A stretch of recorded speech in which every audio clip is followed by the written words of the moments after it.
Hi, my name is Utkarsh and today we will be reading Flora and Ulysses, chapter 41 and 42. Chapter 41, I Promise. They were in the car. Flora's father's hands were on the steering wheel at 10 o'clock and 2. Flora was sitting up front and Ulysses' head was out of the window. They were heading back to Flora's mother's house in spite of Flora's protestations. "We have to go back," said her father. "We have to return at the regular Saturday afternoon time. We have to act normal, natural, unconcerned." Flora wanted to object, but she could read the writing on the wall, or rather she could read the words that hovered above her and her father and the squirrel. Destiny could no longer be forestalled. The arch nemesis must be faced. "Holy Bagumba," said her father. His right ear was wrapped in a huge amount of gauze. His head looked lopsided. "Holy, unanticipated occurrences. A squirrel vanquished a cat." He shook his head. He smiled. "And now it's time for another battle," said Flora. "Everything will be fine," said her father. "So you say," said Flora. It started to rain. Ulysses pulled his head back inside the car. He looked up at Flora and the sight of his little whiskered face calmed her somehow. She smiled at him and the squirrel sighed happily and curled up in her lap. "When I was a girl in Blunder Meeson," Dr. Measham had said to Flora when they were all leaving apartment 267, "we wondered always if we could see each other again. Each day was uncertain, so to say goodbye to someone was uncertain too. Would you see them again? Who could say? Blunder Meeson was a place of dark secrets, unmarked graves, terrible curses, trolls everywhere. So we said goodbye to each other the best way we could. We said, 'I promise to always turn back toward you.'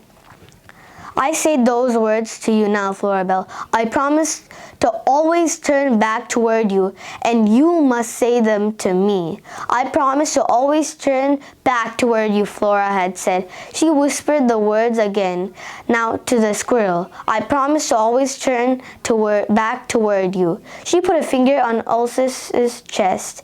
His tiny heartbeat was beating out of a message that felt like, "I promise, I promise, I promise." Hearts were the strangest things. "Pop," said Flora. "Yes," said her father. "Can I feel your heart?"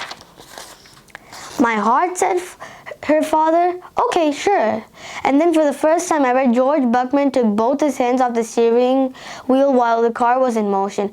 He opened his arms wide. Flora gently moved Ulysses out of her lap and onto the seat beside her, and then she reached up and across and put her hand on the left side of father's chest, and she felt it. Her father's heartbeat beating there inside of him. It felt very certain, very strong, and very large. Just like Dr. Measham had said, capacious. "Thank you," she told him. "Sure," he said. "You bet." He put his hands back on the steering wheel at 10 o'clock and 2. And the three of them, Flora, her father, and the squirrel, traveled the rest of the way home in a strange and peaceful silence. The only noise was the windshield wipers, hummed back and forth, singing a sweet, out-of-tune song. The squirrels slept, and Flora Belle Buckman was happy. Chapter 42, Foreboding. Her father pulled the car into the driveway and cut the engine. The windshield wipers let out a surprised squeak and then froze in mid-wave. The rain slowed to a trickle. The sun came out from behind a cloud and then disappeared again. The smell of ketchup melted with butterscotch rose with a gentle persistence from the seats of the car. "Here we are," said her father. "Yep," said Flora. "Here we are." 412 Belgrade Avenue. It was a house that Flora had lived in for the whole of her life. But something was different about it. Something had changed. What was it?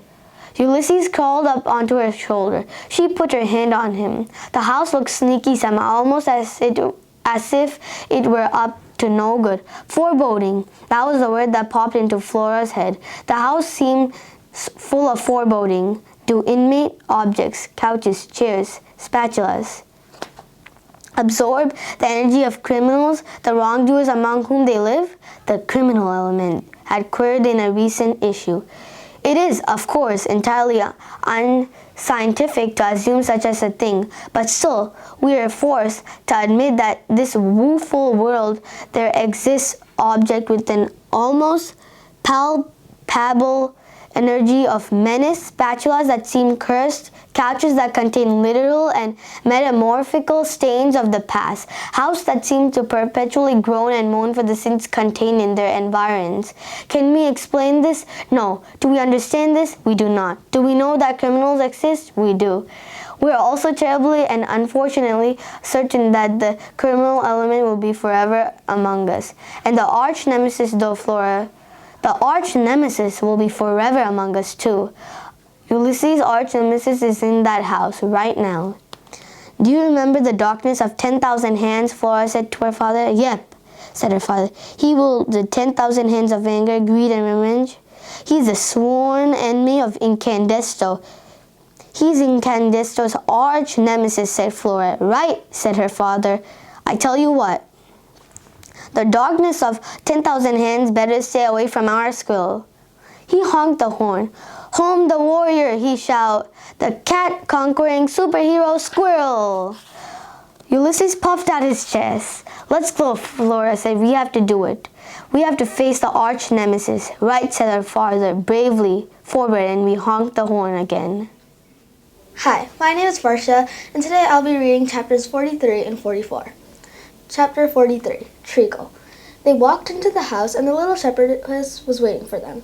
She was standing where she always stood, the lamb at her feet, the tiny globe above her head, and a look on her face that said, I know something you don't know. Flora's father took off his hat and bowed to the lamp. George Buckman, he said, how do you do? Hello, Flora shouted into the silence of the house. From the kitchen came the sound of laughter. Mom? Said Flora. No one answered. Flora's sense of foreboding deepened, expanded, and then her mother spoke. She said, That's absolutely right, William. William? William? There was only one William that Flora knew. What would he be doing in the kitchen with a known arch nemesis? And then came the familiar rattle of the typewriter keys being struck, the thwack of the carriage rear turn being hit. Ulysses' grip on her shoulder tightened. He let out a small chirrup of excitement. Her mother laughed again. The laughter was followed by the truly terrifying words. Thank you so much, William. Shh, said Flora to her father, who was standing, listening, his hat in his hands, and a goofy smile on his face. There was a small, round drop of blood on his ear bandage. It looked oddly festive. You stay here, Flora said to him. Ulysses and I will go and check this out. Right, said her father. You bet. I'll stay here. He put his hat on his head, and he nodded. Flora, superhero on her shoulder, walked quietly, stoutly through the living room and into the dining room and stood before the closed kitchen door. She held herself very still. She made herself into a giant ear. She was getting extremely good at making herself into a giant ear. Flora listened, and she could feel Ulysses, his body tense and expectant, listening to. Her mother spoke. She said, Yes, it will go like this. Federico, I have dreamed of you for eons. No, said another voice, a high, thin, and extremely annoying voice. I've dreamed of you for all eternity. Ooh, said Flora's mother, for all eternity. That's good, more poetic. Ulysses shifted his position on Flora's shoulder. He nodded. Yes, exactly, said William Spiver. More poetic. Eon sounds too geological. There's nothing romantic about geology, I assure you. Okay, said Flora's mother.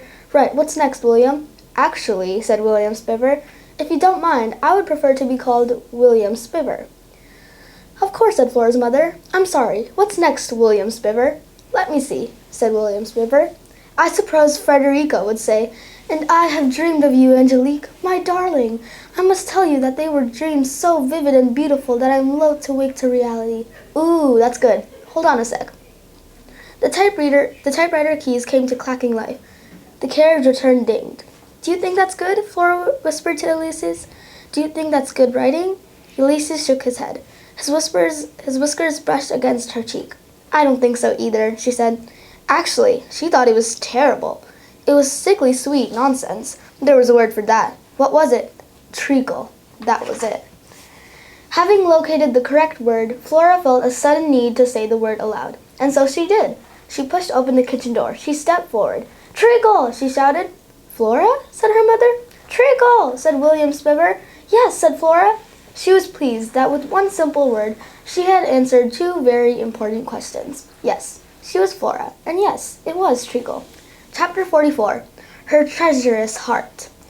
William Spiver was wearing his dark glasses. There was a pitzer pop in his mouth. He was smiling. He looked exactly like a villain. That's what Flora's brain thought. But her heart, her treacherous heart, rose up joyfully inside of her at the sight of him. Flora's heart was actually glad to see William Spiver. There was so much she wanted to talk to him about. Pascal's wager, Dr. Meacham, the other Drs. Meacham, giant squids, giant donuts, and who was dunking them, if he had ever heard of a place called Bunder Meeson, if he had ever sat on a horsehair sofa.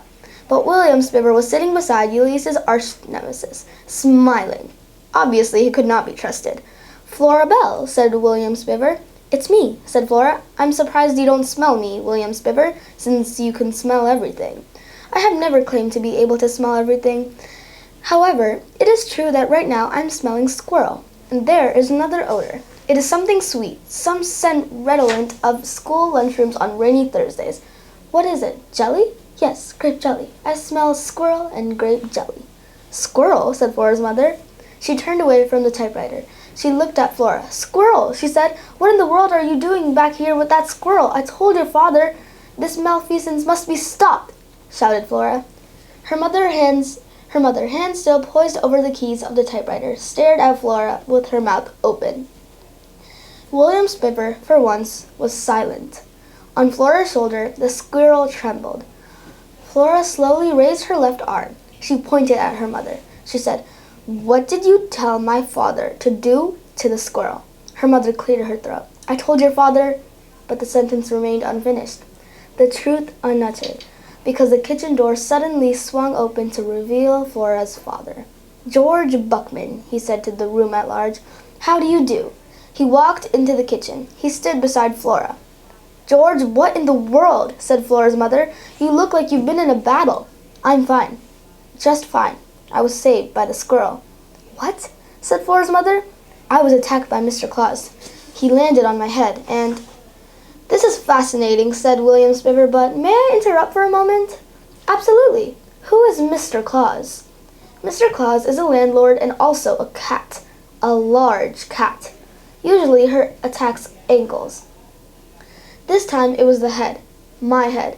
It was a very surprising attack. I wasn't prepared." And, said William Spiver. "Oh, yes, and Mr. Claus bit my ear, and there was a lot of pain. Oh, and the squirrel rescued me." "Have you lost your mind?" said Flora's mother. "I don't think so," said Flora's father. He smiled hopefully. Can't you handle the smallest task? I asked you to take care of the squirrel situation." Flora felt a wave of anger roll through her. "Quit speaking euphemistically," she said. "Quit calling it the squirrel situation. You asked him to kill. You asked him to murder my squirrel." Ulysses let out a chirp of agreement, and then the kitchen became as silent as the tomb.